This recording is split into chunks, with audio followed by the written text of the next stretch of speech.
ఇదైతే నిన్నటి ఈవినింగ్ వ్లాగండి. నా ఈవినింగ్ రొటీన్ ఎలా ఉంటుందో ఈ వీడియోలో చూపిస్తాను. మార్నింగ్ మొక్కలకి పువ్వులైతే పూచాయి. మందారం మొక్కకొకటి, గులాబీ మొక్కకొకటి. అయితే మార్నింగ్ కట్ చేయడం మర్చిపోయాను. అందుకనే అలా ఉంచేశాను. మరుసటి రోజు లక్షవారం కదా! కట్ చేసేసి దేవుడికి పెడదామని చెప్పి అలా వదిలేశాను. అలా ఇంటికొచ్చి దీపం పెడదామని అనుకున్న టైంలో మీషో నుంచి ఆర్డర్ అయితే వచ్చింది. ఏంటి అని ఓపెన్ చేసి చూసేటప్పటికి అమ్మవారి ఫేస్ అన్నమాట.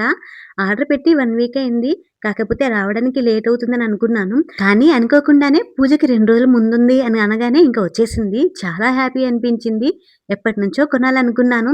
కానీ ఈ సంవత్సరం కుదిరిందన్నమాట. నిజం చెప్పాలి అంటే పూజ చేస్తున్న మధ్యలోనే ఈ ఆర్డర్ అయితే వచ్చిందండి. ఓపెన్ చేసి చూసేసరికి చాలా హ్యాపీ అనిపించింది. ఇంట్లో దీపం అయితే పెట్టేసాను. దీపం పెట్టిన తర్వాత వెంటనే వంటైతే స్టార్ట్ చేశాను. ఈరోజు ఈవినింగ్ స్నాక్స్ ఏమీ చేయలేదు. వంట అయిపోయిన తర్వాత పిల్లలకి వడ్డించేసి అందరం తినేసాము. తినేసిన తర్వాత వంటగది మొత్తం కూడా క్లీన్ చేసేసి మార్నింగ్ టిఫిన్స్ కోసం పప్పును అలాగే బఠానీ అయితే నానబెట్టేసా.